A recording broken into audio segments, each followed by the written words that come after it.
Immortal technique. Rise up, young brother. This is not your time to die. Viva la revolución! Viva la revolución!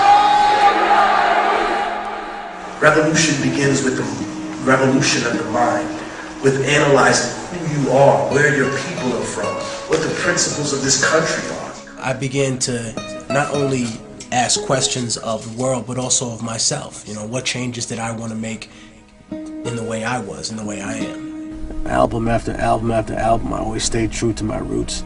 You know, I was offered the opportunity to sell out plenty of times, and I never just took that, because it wasn't about money to me. You can't buy that type of respect. You know, you can't buy your integrity from people. And whether you choose to accept that responsibility or not, like I told you, it will come find you. Divine success is not by what you have, but rather by what you have to sacrifice to get where you are. Immortal technique, remember me when I'm gone. I encrypted my lyrics to stay alive in a song, so you'll always keep a piece of my spirit inside when you struggle to complete what I started before I died. But some of you won't survive the changes the earth makes, swallowed by tsunamis, hurricanes and earthquakes, and that's just the first stage. If you cannot reverse ways and realize that we are one regardless of our birthplace. I was born in el Hospital Militar de Lima in South America and Peru. I came to this country when I was about 2 or 3 years old because of the severe violence and economic downturn of America, and my father thought it'd be a great idea to find peace. Harlem. I could always rhyme from the time I was about 9 years old, but I never really took it seriously until I got out on parole. I was incarcerated because I would get into fights non-stop with people. And when I say non-stop, I would be honest right now and say that sometimes I would just look for reasons to get into fights.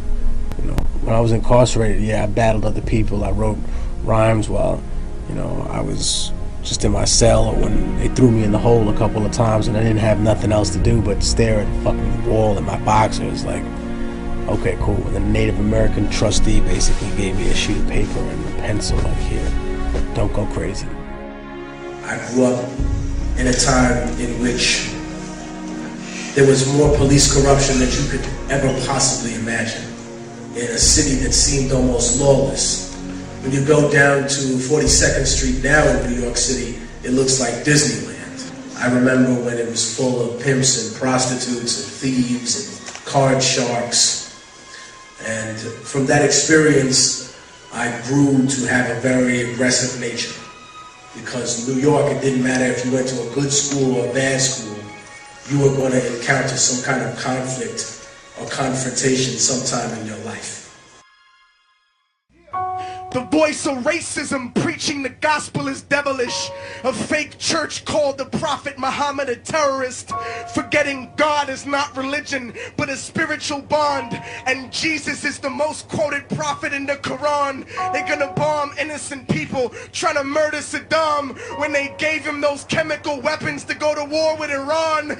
This is the information that they hold back from Peter Jennings, cause Condoleezza Rice is just a new age Sally Hemings. I'll break it down with critical language and spiritual anguish. The Judas I hang with, the guilt of betraying Christ. You murdered him, stole his religion, and painted him white. Translated and psychologically tainted philosophy.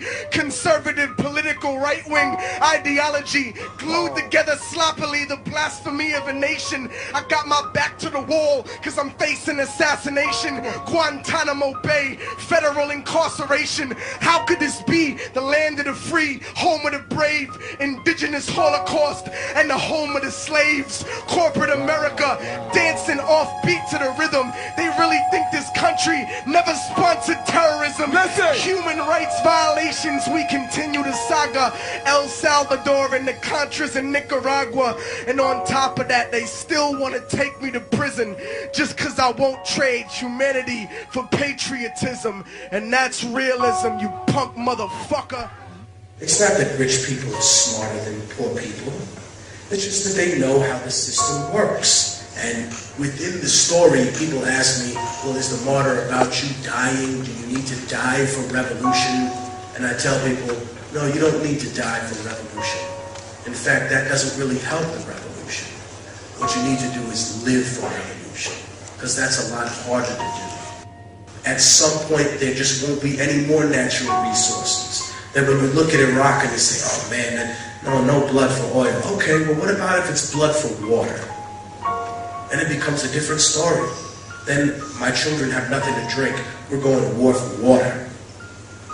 Because that's what the world is going to turn into.